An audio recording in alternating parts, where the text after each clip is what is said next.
Boa noite, pessoal.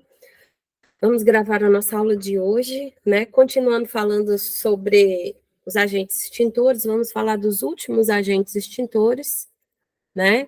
Que estão faltando. Ontem a gente viu algumas curiosidades durante nossa aula. E hoje a gente vai terminar aí com os hidrocarbonetos halogenados, né? Que são os famosos halons, tá? E o PQS que ficou faltando.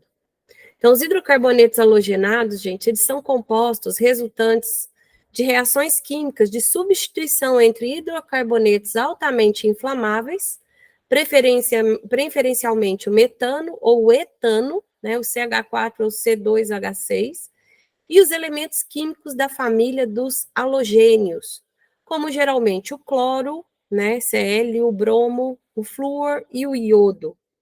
Apresenta como resultado uma nova família química, denominada de hidrocarbonetos halogenados, mais conhecida como halon, que é a abreviatura, né, do inglês halogenated hydrocarbon, a qual possui excelentes qualidades extintoras de incêndios. Porém, nem todo halon é agente extintor, existindo a necessidade de investigação da capacidade extintora do halon criado. E aí é que está a grande dificuldade do uso do gás halon, né?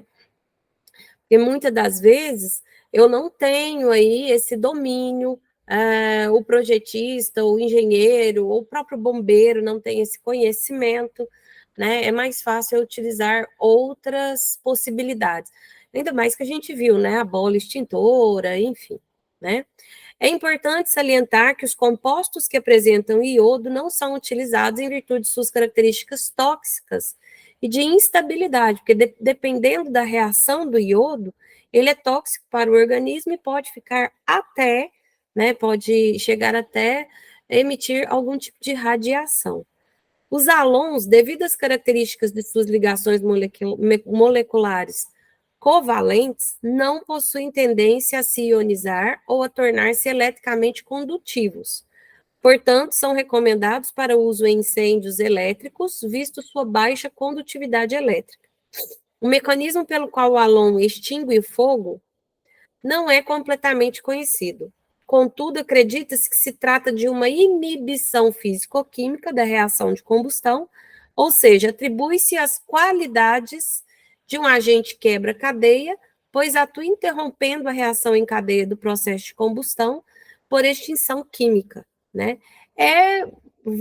Voltamos lá no início do que é um agente extintor. Ele vai agir em um dos componentes do triângulo do fogo, né? Consequentemente, tirei um lado do triângulo, extingui o fogo, tá? Não muda nada.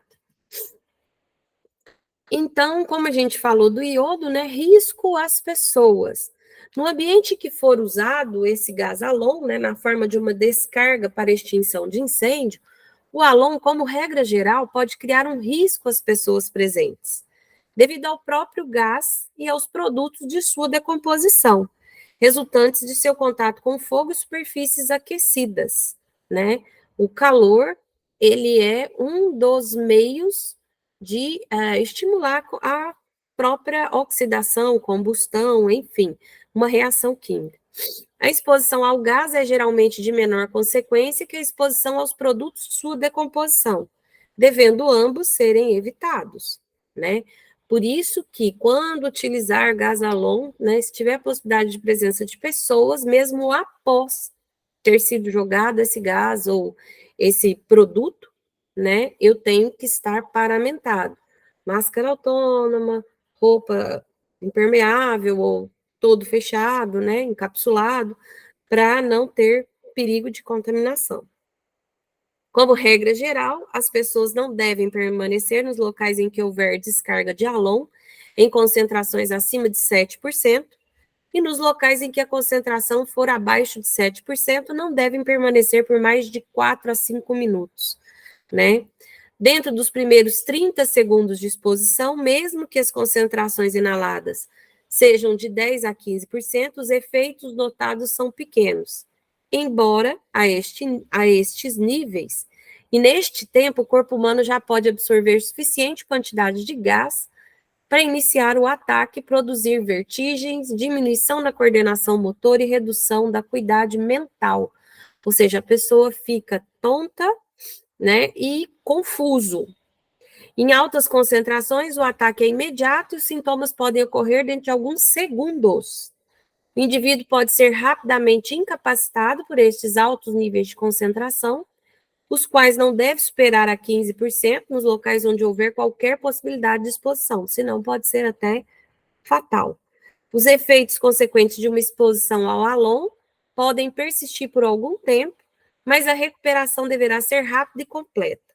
Este agente não se acumula no corpo humano, mesmo com repetidas exposições. As vítimas dos vapores do gás devem imediatamente ser removidas para locais, né, de ar fresco. Aqui, gente, eu vou pôr um videozinho para vocês aqui, explicando sobre o gás halon. Ele está em inglês, mas tem a tradução todinha com legendas, tá, no vídeo, ok?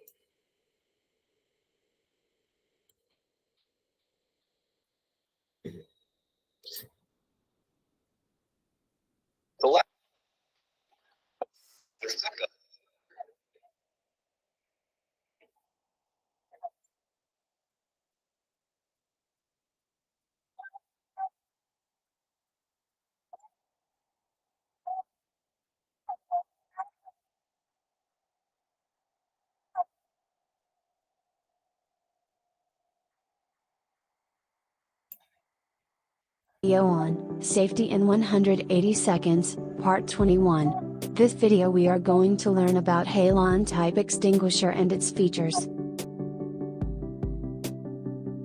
Halogenated hydrocarbons, halons, are a group of extinguishing agents, which are stored under pressure in liquid form and released in such a way as to vaporize readily in a fire zone.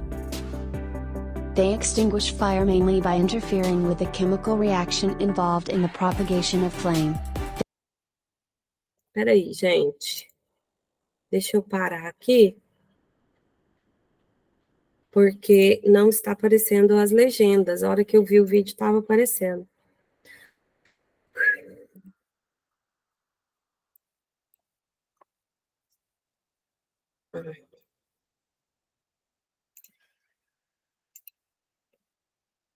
Calma, calma, calma.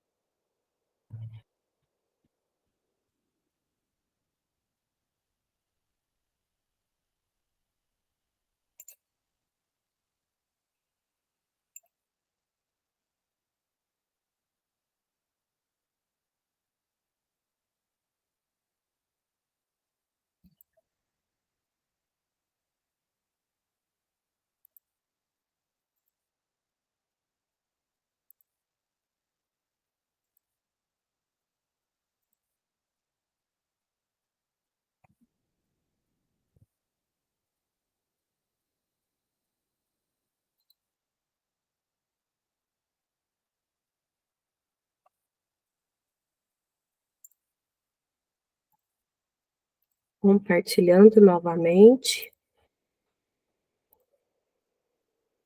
Hello friends, welcome to another video on Safety in 180 Seconds, Part 21. This video we are going to learn about halon type extinguisher and its features. Halogenated hydrocarbons, halons, are a group of extinguishing agents, which are stored under pressure in liquid form and released in such a way as to vaporize readily in a fire zone. They extinguish fire mainly by interfering with the chemical reaction involved in the propagation of flame.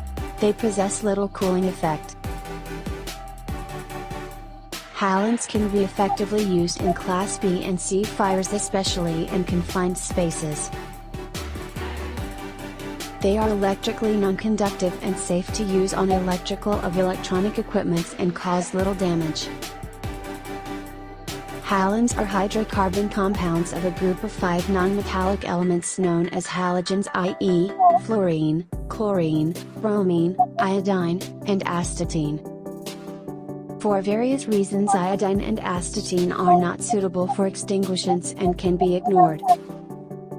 Characteristics of Halon fire extinguisher. 1. Their efficiency as extinguishing agents. 2. Toxicity, including that of their products on decomposition.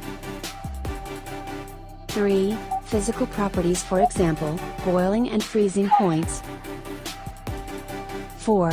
Effect on materials with which they come in contact. How to identify types of halon extinguishers. The actual names of the halons are shortened to sets of initial letters as under.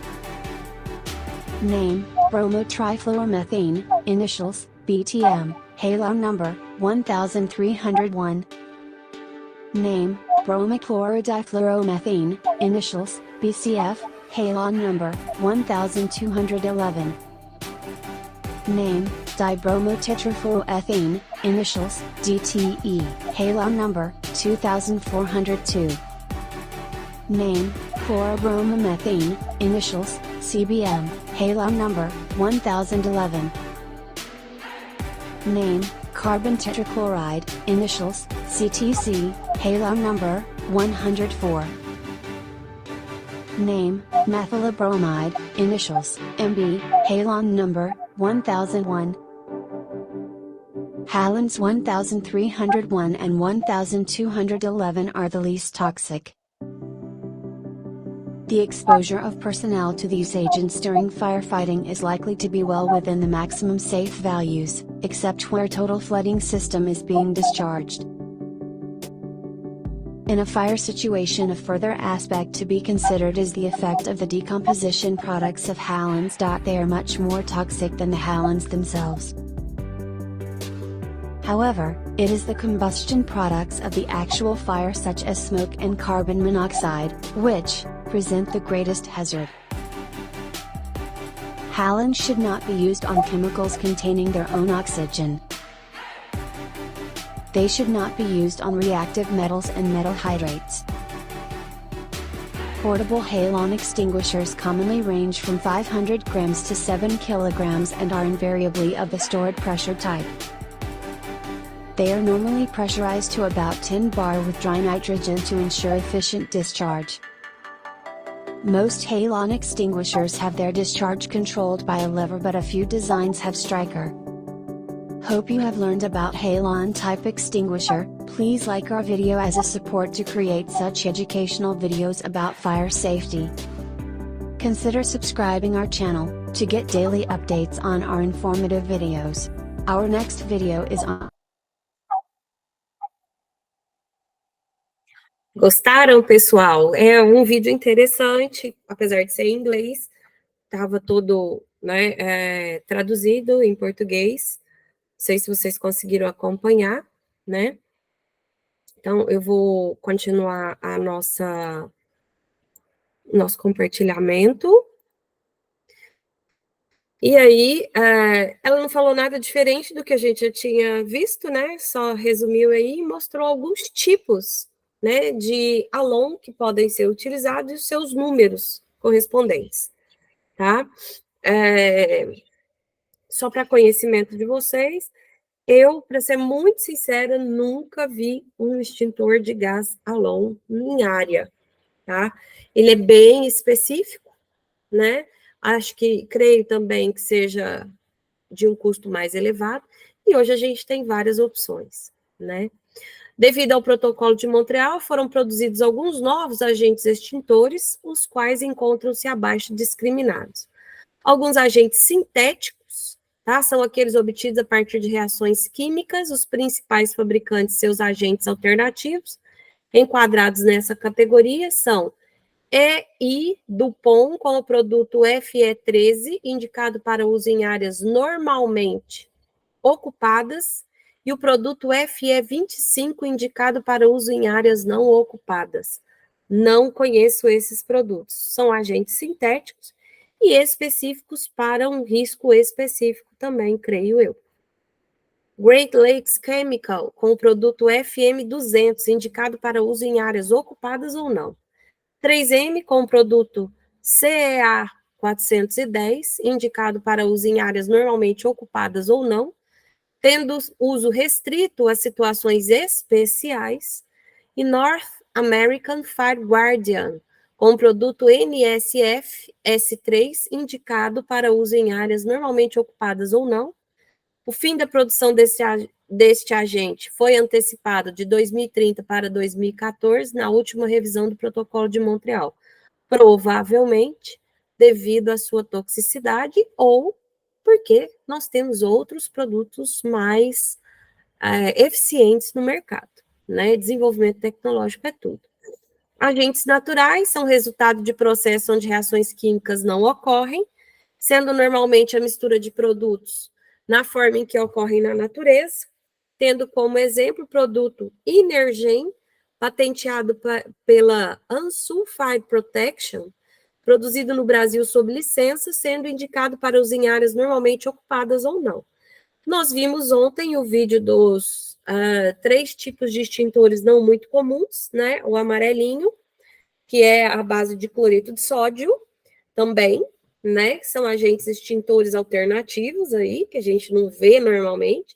Vocês viram ontem as explicações no vídeo, né? Do porquê, de custo, enfim. O cromado, que é a base de fosfato, né? E o de espuma pressurizada, né? Que é mais eficiente utilizar a carretinha ou o próprio caminhão, né? Devido aí à sua baixa capacidade extintora, vamos colocar assim, né? Em poucos minutos você extingue ali o produto, né? Você descarrega todo o extintor e muitas das vezes você ainda tem focos de incêndio, fogo esparramado e você precisa, né, continuar apagando. Então, vai depender, né, o uso desses extintores, do tipo de risco que eu estou falando, da carga extintora, né, e das possíveis reações que esse produto pode acarretar ou não. Não só para o meio ambiente, quando eu falo meio ambiente, o ambiente em si de trabalho, ar, solo e água, né? Como para as pessoas que ali ocupam, né? Por que a gente vê pouco esse agente extintor também, né? Ele pode ter reações químicas na hora de apagar o fogo, né? E produzir produtos extremamente tóxicos e chegar até a óbito das pessoas que ficarem expostas se não estiverem devidamente paramentadas, equipadas, enfim, e orientadas, que é o principal, tá? E o último agente extintor, que é muito comum e muito conhecido, que é o famoso PQS, pó químico seco, né? Que é um material finamente pulverizado, não condutor de eletricidade, com característica de fluido, tratado para ser repelente à água, resistente à aglomeração, resistente à vibração e com propriedades extintoras variadas de acordo com o tipo e a classificação. Nós temos alguns tipos de PQS aí, que a gente vai ver, né? O último que surgiu e hoje já é o queridinho, né, de todos, não só pelo custo, como por todas as outras características, que é o pó ABC, né? E a gente tem aí ele sendo cada vez mais utilizado em larga escala e com boa eficiência para vários tipos de classe de incêndio. Essa é a grande vantagem, foi o grande boom quando surgiu o pó ABC, tá? Então, embora conhecido desde antes da Primeira Guerra Mundial, o PQS só passou a ser usado eficientemente na década de 50, quando os equipamentos para utilizá-los foram implementados. Antes, o seu uso era manual, fato que dificultava o emprego. Os primeiros PQS foram à base de bórax e bicarbonato de sódio, evoluindo na década de 60 para os de fosfato de magnésio, né, o ABC ou multipurpose, bicarbonato de potássio, Purple K, cloreto, Super K, e ureia, bicarbonato de potássio, né? Nós vamos ver aqui um videozinho também, Eu vou deixar, deixa eu ver se eu pus, eu vou deixar esse vídeo lá para o final, pessoal, porque é tanta coisa que eu tenho que fazer aqui, e fica atrasando o conteúdo, e fica chato de vocês verem, certo? Então, composição, né? A gente já viu aí que o PQS pode ser composto por bicarbonato de sódio, NaHCO3, bicarbonato de sódio, KHCO3, cloreto de potássio, KCl, ureia bicarbonato de potássio, KC2N2H3O3 e fosfato de amônia, NH4H2PO4, misturados com aditivos, que são esteratos metálicos, triclorato de fosfato e polímero de silicone, que lhe dão as características necessárias para o acondicionamento e o emprego, por isso que eles se comportam como fluidos. Estabilidade. O PQS é um produto estável a temperaturas até 60 graus Celsius. Acima desta margem, dissocia-se, exercendo sua função extintora. Pó e o aditivo, eles se separam, ou seja, a hora que você joga no fogo, alta temperatura, eu já tenho a separação, o pó vai apagar o fogo muitas das vezes, por abafamento. Toxicidade. Não é tóxico ao ser humano, porém, em grandes quantidades ou áreas fechadas, pode causar dificuldade respiratória momentânea, irritação nos olhos e na pele, principalmente, né, o fosfato de amônio, bicarbonatos, os bicarbonatos todos, né, porque ele é um pó irritante, tá? Ele irrita, dá coceira na pele, tá? Mas não sufoca, não mata, nem nada. Tamanho da partícula varia de 10 a 75 micras, mostrando-se mais eficiente na ordem de 20 a 25 micras, né, que é o bonequinho bem petitinho.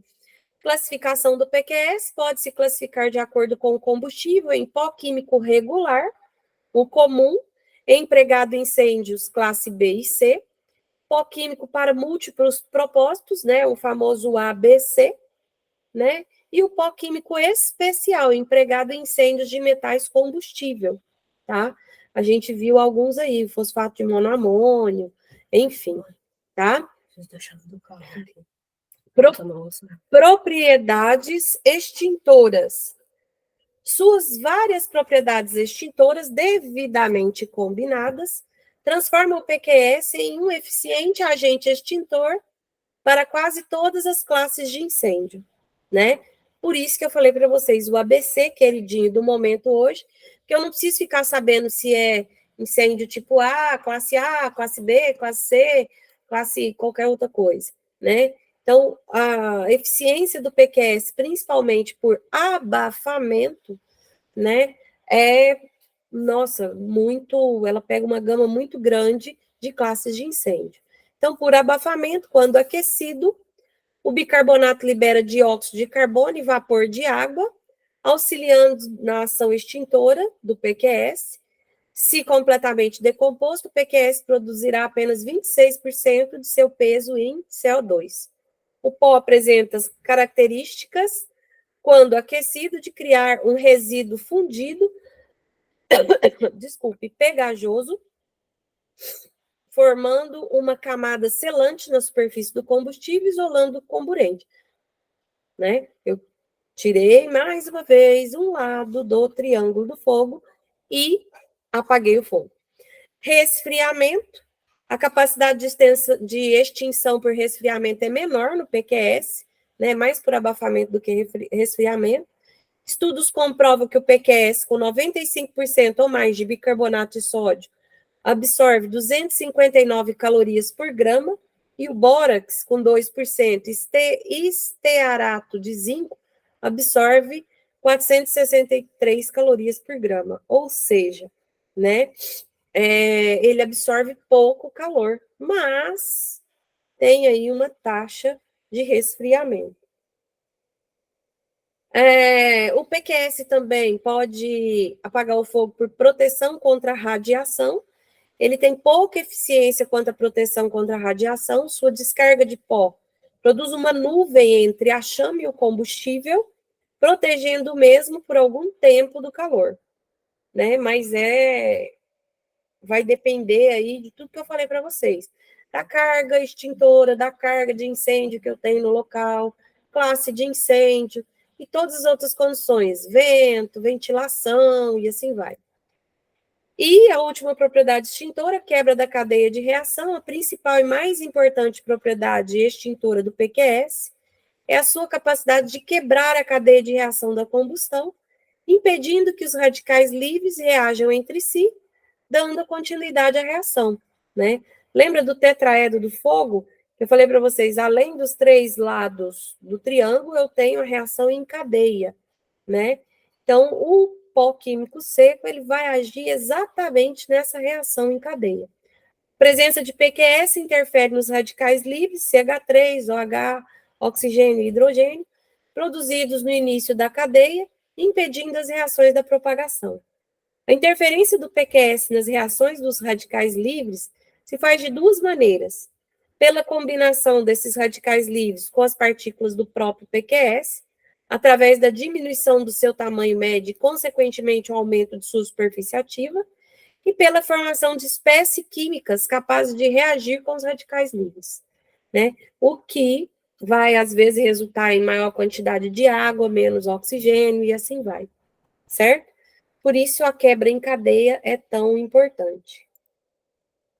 Os tipos de PQS, para a gente terminar aí nossa aulinha de hoje, que a gente sabe que é mais curta, tá? Primeiro, a base de bicarbonato de sódio, muito utilizado ainda, tá?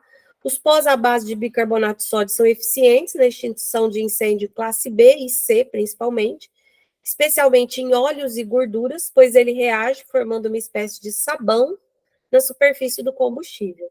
Apesar de eficiente em classe C, o pó em maquinários pode provocar danos nos equipamentos, devendo ser evitado o seu emprego. Dependendo, não tem outra solução. Para incêndios classe A, possui ação eficiente nas chamas, mas o seu pouco poder de resfriamento o torna não recomendado, né? Seria um gasto... Que palavra que eu vou usar?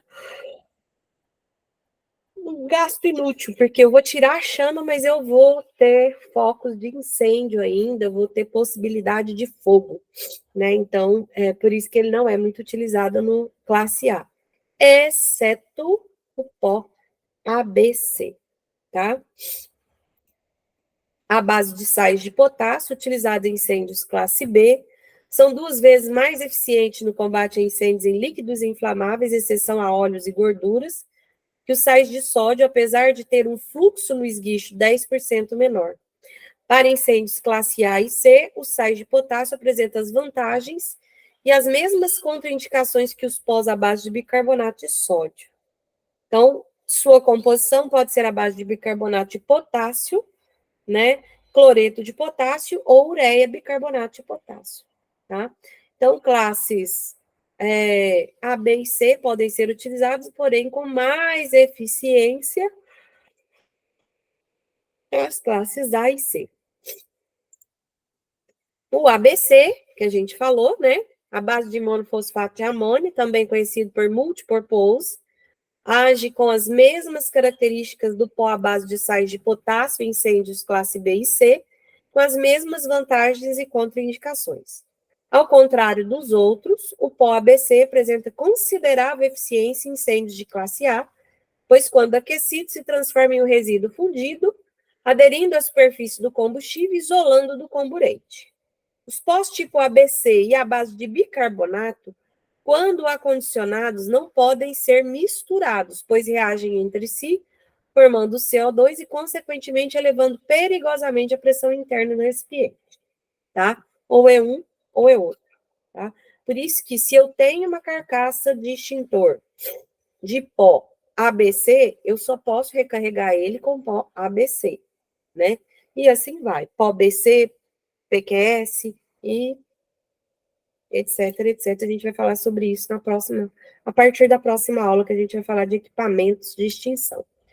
E para incêndios classe D, né, também conhecidos como incêndios em materiais pirofóricos ou metais combustíveis, não é recomendada a utilização dos PQS comuns usados nas classes A, B e C, mas sim os chamados pó químicos especiais, né? Normalmente encontrados em instalações industriais, utilizam esses tipos de metais ou em seus depósitos.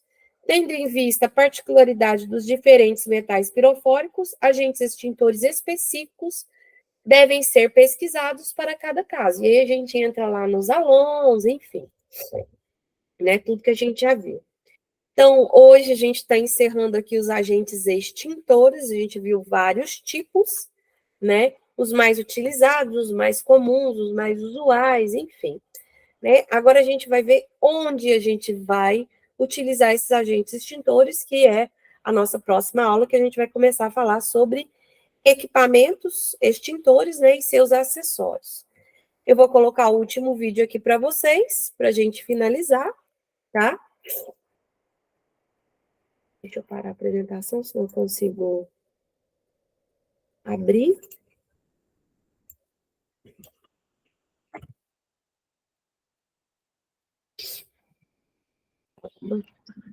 Calma.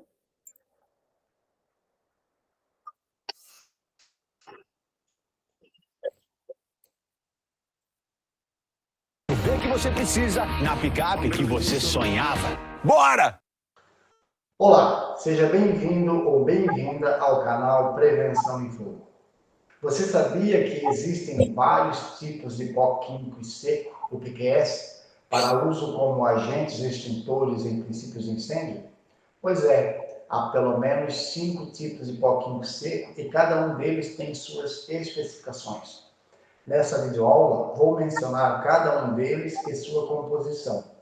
Bom, meu nome é Dionis, sou técnico em segurança do trabalho, bombeiro civil e instrutor de brigadas de incêndio credenciado pelo Corpo de Bombeiros Militar de Santa Catarina. Vou começar falando sobre o PQS à base de bicarbonato de sódio.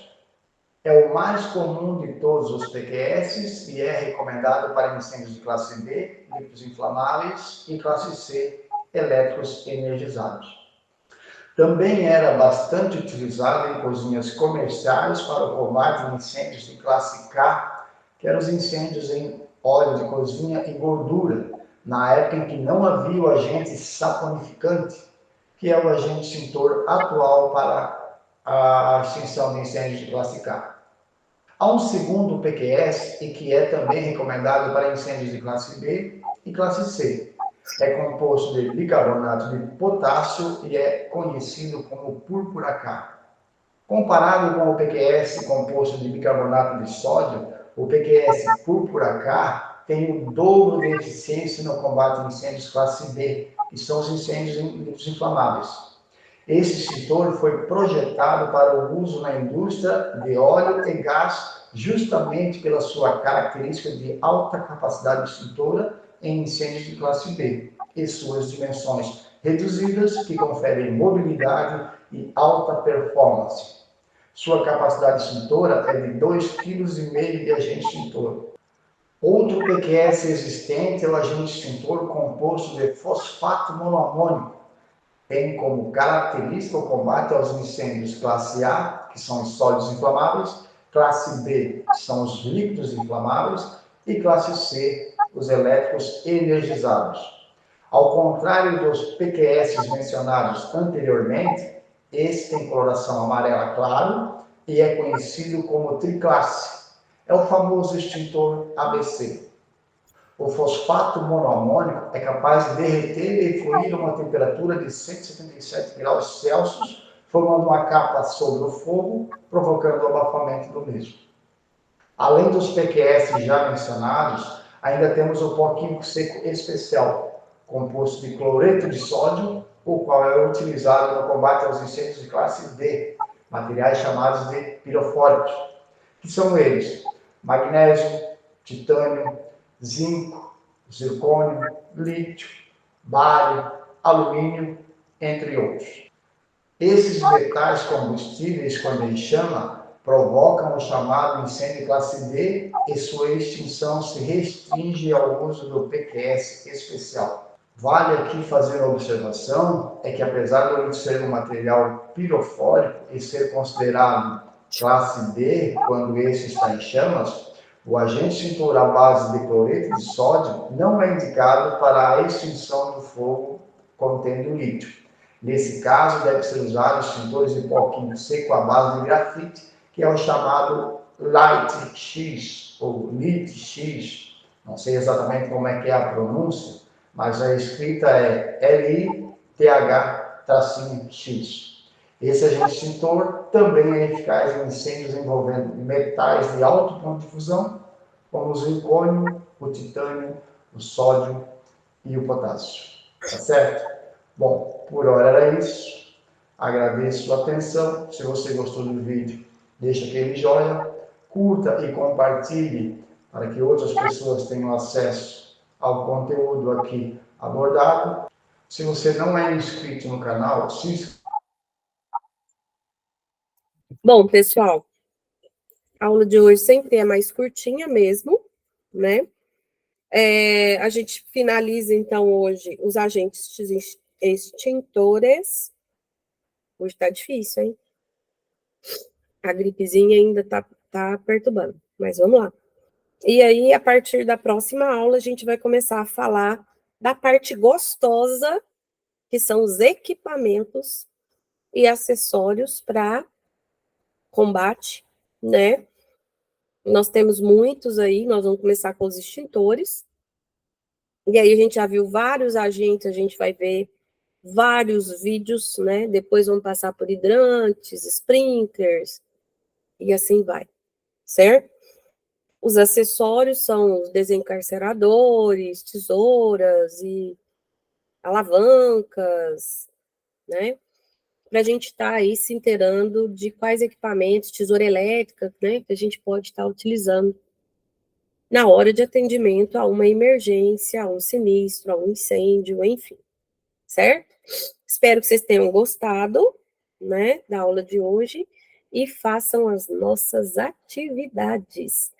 Por favor, pessoal, quem não está acompanhando, fazendo as atividades, manda um grito lá no grupo, a gente encaminha os links novamente, porque é através dessas atividades que a gente vai avaliar vocês, vai avaliar a presença de vocês, o interesse, né, o acompanhamento do curso, né, tem alguns aí que a carapuça está servindo, beleza?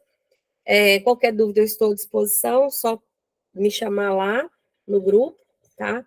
Agradeço mais uma vez e até a próxima.